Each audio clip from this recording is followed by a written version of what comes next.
Chapter 1. The Wings of Terror. In a valley shadowed by legends and forgotten gods, there lay a small village called Ferelden, nestled at the foot of the towering cursed mountains. For centuries, the villagers had lived in fear of the peaks above, where the clouds never cleared and the wind howled like a dying beast. They spoke in hushed voices of a creature that ruled the skies, a monster with feathers of fire and talons like forged steel. It was said to descend without warning, its massive wings blotting out the sun, its roar shaking the stones of every cottage.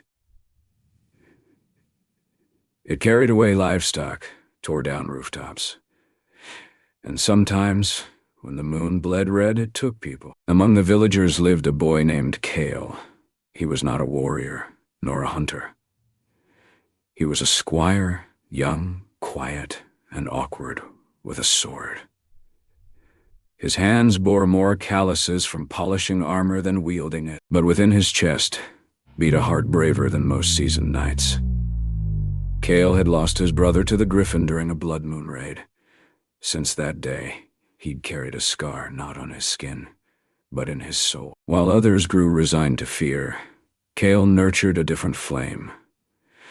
A need for justice, for courage, for redemption. One dusk, as the sun dipped beneath the horizon and the mountain peaks cast long shadows over Ferelden, a scream split the air. The Griffin had returned.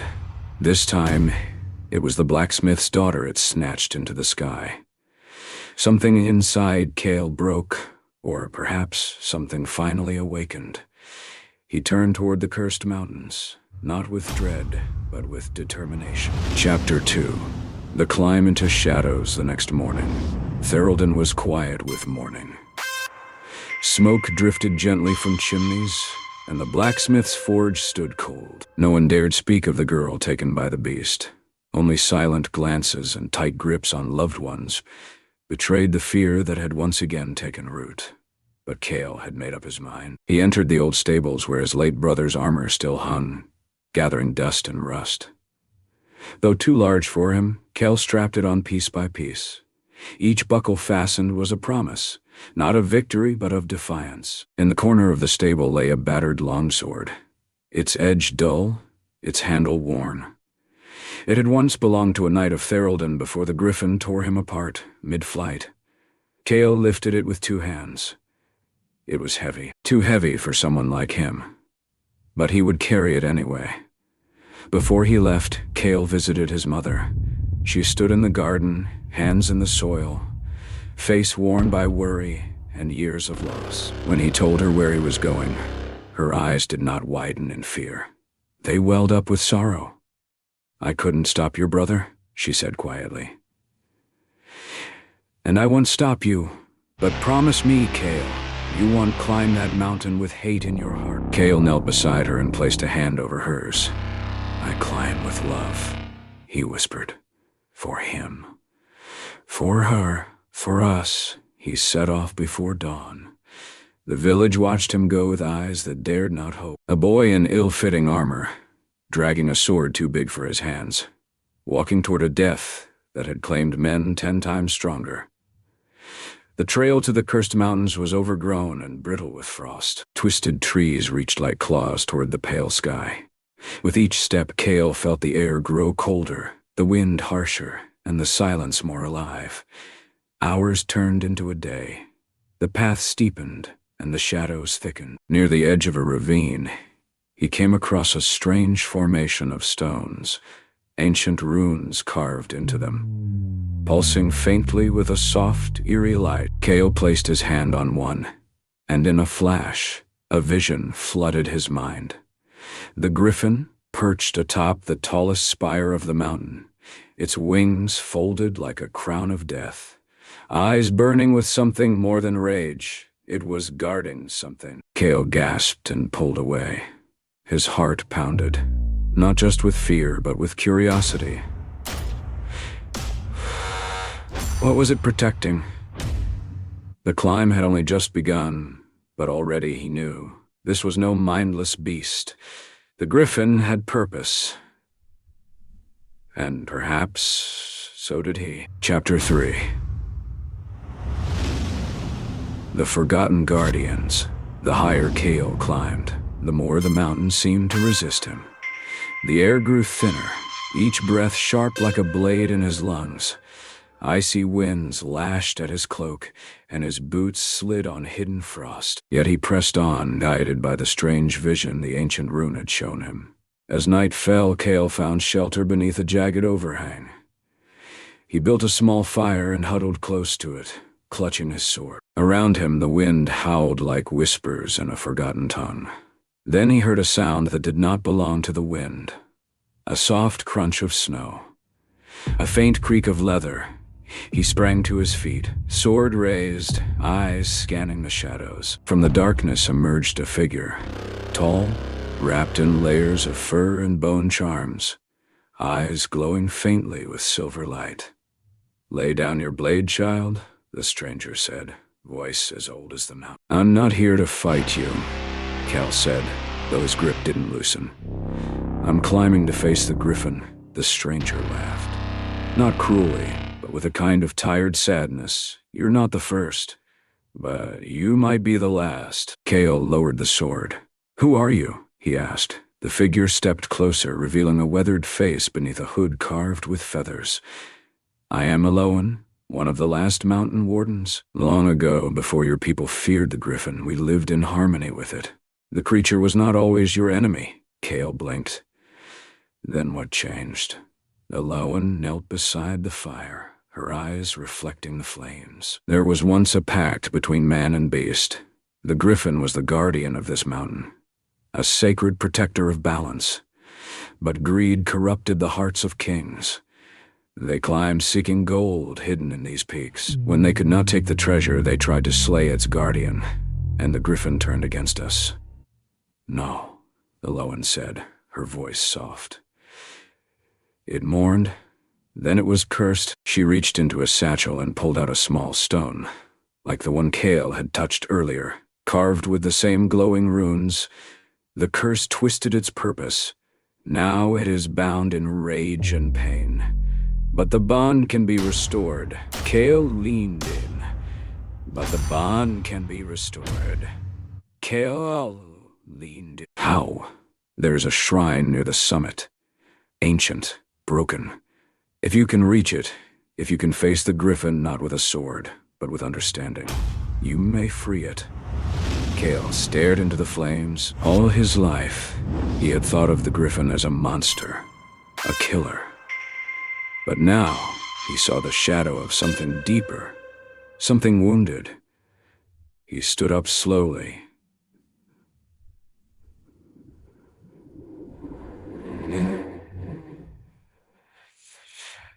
Eloan placed a hand on his shoulder. "Few have the heart to try. Fewer still the strength. But I see in you something rare." She gave him the rune stone. "This will show you the path that only the worthy can walk. Trust it." Cael nodded, his resolve like steel now. The path forward would be darker than any before, but he no longer walked it to destroy the Griffin. He walked it to understand. Chapter 4. Echoes above the clouds by dawn. The storm had passed, but a heavy silence blanketed the heights like fresh snow. Cael stood at the edge of the ridge, staring up at the last stretch of the mountain, where jagged cliffs kissed the clouds, and no path was visible to the eye. He held the rune stone tightly in his hand. As Eloan had said, it pulsed faintly, reacting to something unseen. When he pointed it toward the cliffside, glowing lines shimmered across the rock, marking a hidden path only the stone could reveal. The climb was unlike anything Cael had faced before. There were no trees, no bird song, only wind and silence. Every step tested his strength. Loose rocks crumbled beneath him. Cold bit into his bones. The sword on his back felt heavier with each hour. But something else pressed in on him. An invisible force, ancient and alive. The Griffin knew he was coming. Far above, a shadow moved through the fog. A gust of wind followed, unnatural and immense. Cael froze, wings. He could hear them now. The deep, rhythmic thunder of something vast circling just beyond sight. Then came the scream. It pierced the sky like lightning. Neither beast nor bird, but something far older. The air trembled. Rocks loosened. Cael dropped to the ground and covered his ears, his heart slamming in his chest. He wasn't ready, but he couldn't stop. By midday, the shrine came into view. It was carved directly into the mountainside. A crumbling temple of white stone, half buried in snow. Pillars cracked by time still stood tall, and an altar sat at its heart, surrounded by faded symbols of peace and sky. Cael approached, trembling. The rune stone glowed brighter now, guiding him to the altar. He knelt and placed the stone into a round depression at the center. A rumble echoed through the mountain. The altar lit up with ancient runes, golden and warm. And then, silence. No wind, no sound. Only breath, and then wings. The Griffin descended from the mist above. Cael stood slowly, eyes wide as the creature landed before him. It was even more terrifying than the stories. Twice the size of a horse, with feathers of bronze and blackened gold. Its eyes glowed red like molten stone, and its claws crushed stone beneath them. But in those eyes, Cael saw something else. Pain. Loneliness. The Griffin roared. But this time, it wasn't a call of rage. It was a warning. Cael dropped his sword. "I don't want to fight you," he said, voice shaking. "I know what they did to you. I know you're not just a beast." The Griffin stared and stepped forward. Cael's knees weakened, but he held his ground. The runes behind him flared. The altar pulsed. Then the Griffin raised its wings, towering over Cael. Its shadow consumed him. It opened its beak and spoke, not in words, but in thoughts. "Why do you come?" Cael's heart nearly stopped. "To end the curse." A pause. "You carry grief." Eyes. "But not hate. No. No." Then the Griffin stepped aside, exposing a stairway hidden behind the shrine, leading into the mountain's heart. "Then enter," the voice whispered in his mind, "and learn the truth of what was broken." Chapter 5. The chamber of the first pact. Cael stood at the threshold of the hidden stairway, heart pounding louder than the wind outside. The Griffin stood motionless behind him, a living statue of muscle and majesty, watching with eyes full of memory and warning. With a final breath, Cael stepped inside. The stone stairway descended deep into the mountain, carved long ago by hands wiser than any alive today. Strange symbols lined the walls: wings, stars, and the sun, all glowing faintly with golden light as he passed. It felt less like a tunnel and more like a vein in the mountain's body, alive, breathing, pulsing with the power of something ancient. At the end of the descent, the passage opened into a vast chamber. The ceiling soared high above, lost in darkness. Dozens of marble pillars surrounded a central platform where a circle of feathers, both human and griffin-sized, were frozen mid-flight, suspended by magic in a ring of light. At the center stood a great mural, cracked and faded, but still legible. Cael stepped forward and stared. The mural told a story. Long ago, humans and griffins lived in harmony. They were not enemies, but allies. Guardians of the skies and land, bound by sacred oaths. Each kingdom had a griffin guardian, paired with a human keeper, and together they preserved balance across the world. But then came a king blinded by greed. He sought not harmony, but dominion. He captured a griffin, this griffin, and forced it to reveal the location of a hidden relic, the heart of the skies, a crystal of unimaginable power buried beneath the mountain. When the griffin refused, the king cursed it using forbidden magic, twisting its soul and severing the bond. The heart was never found, but the griffin, once noble, became a creature of fury and loss, forced to live in the skies it once protected, cursed to destroy what it once loved. Cael stood frozen. He turned and looked back toward the stairs. No wonder the griffin attacked the village. It had become a prisoner of vengeance, not by choice, but by betrayal. On the platform lay an old stone pedestal, and atop it, wrapped in cloth, a relic shimmered faintly. Cael lifted the cloth. There it was, the heart of the skies. It pulsed with a soft blue light, not cold, not angry, but pure. It felt alive in his hands. As he held it, his mind filled with images. Griffins flying over green valleys, people raising their hands in peace, the bond unbroken. Tears welled in his eyes. He turned and climbed back to the surface. When he emerged, the griffin waited, perched on the altar with folded wings and eyes glowing faintly. Cael stepped forward and raised the relic in both hands. "I found it," he said softly. "It's still alive." The griffin lowered its head. For the first time, Cael felt no fear. The heart glowed brighter. A wind swept through the shrine, lifting feathers from the snow and circling them around the two of them. The runes blazed once more, and then the curse began to unravel. Light burst from the griffin's chest, blue and golden, pushing back the red glow that had chained its soul. Its feathers burned bright, its eyes turned from fire to sky, and it let out a cry, not of pain, not of rage, but of freedom. Chapter 6. Flight of Redemption. The moment the curse shattered, a silence settled over the shrine. Not empty, but sacred. The griffin stood tall, transformed, its feathers shimmered with gold and silver hues, glowing softly like dawn over the peaks. Its eyes, no longer blazing with fury, now held a deep, ancient sadness and peace.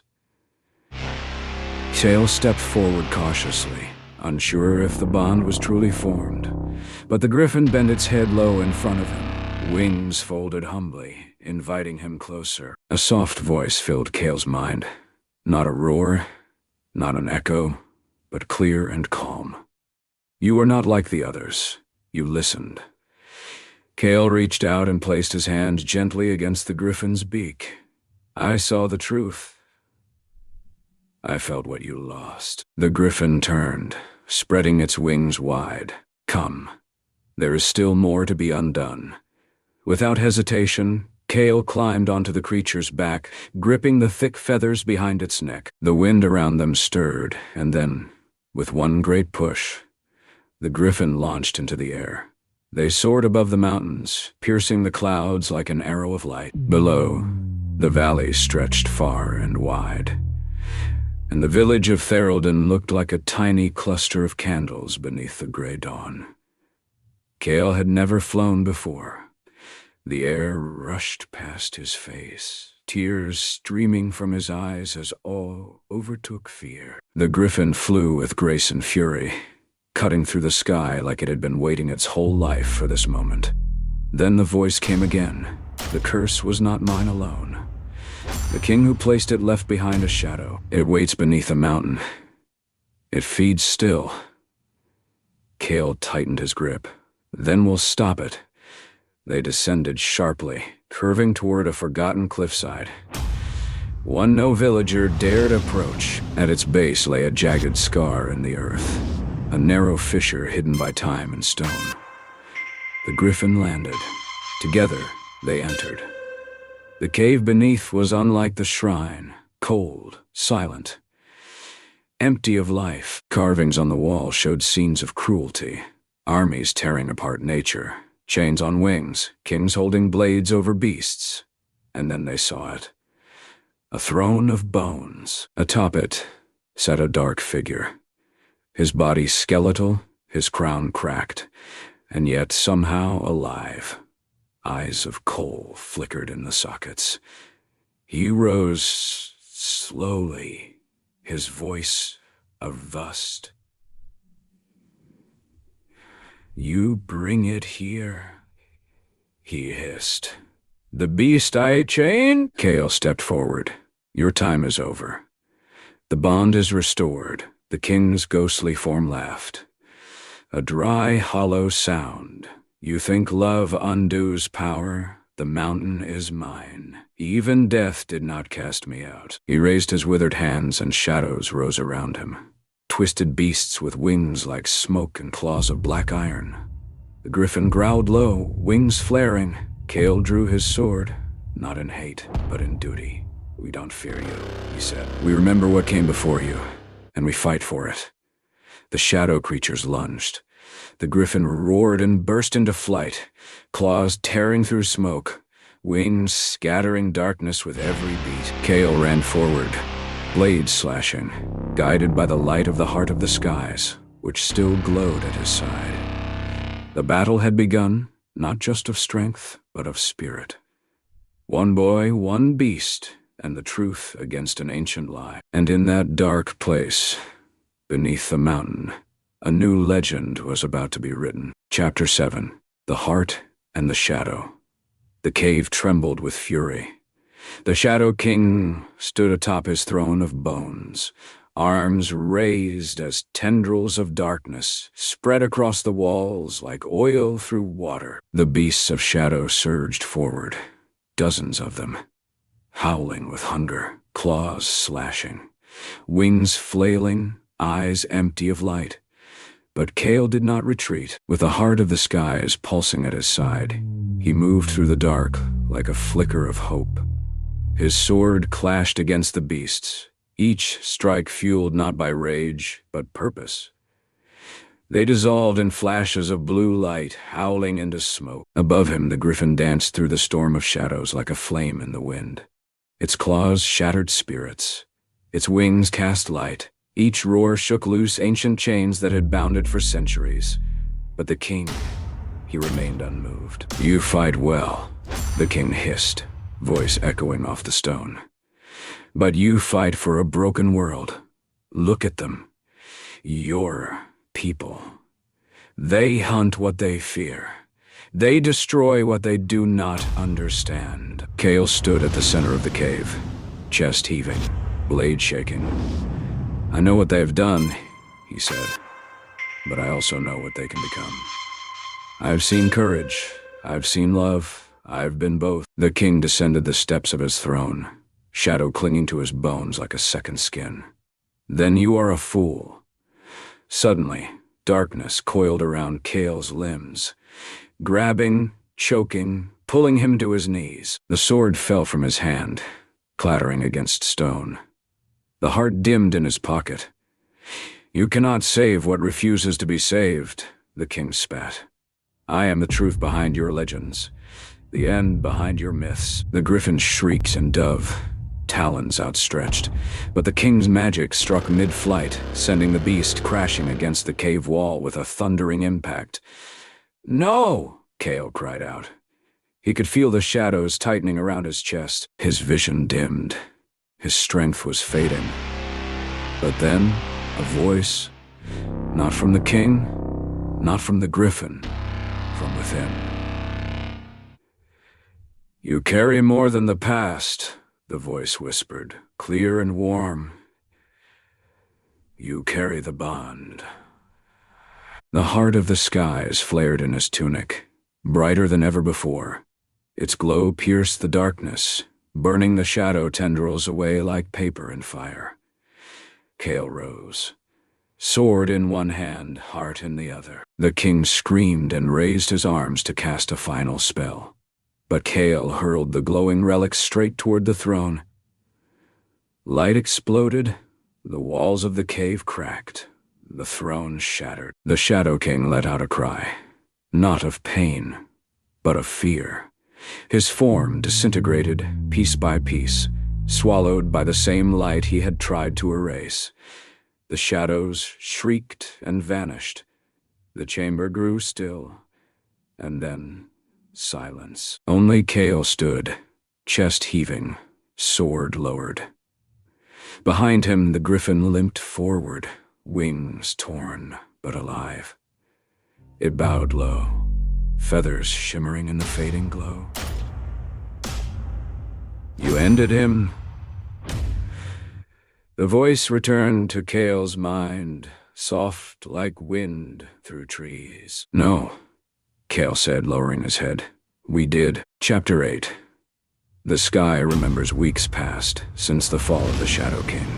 The snow atop the cursed mountains began to melt, revealing patches of green unseen in generations. For the first time in living memory, the winds that descended from the peaks were warm and silent, not carried by screams, but by peace. The villagers of Theralden gathered in awe as Cael returned, riding not a horse, but the Griffin itself, its golden wings casting light over the rooftops, its presence no longer a terror, but a symbol of something long forgotten. Children pointed in wonder.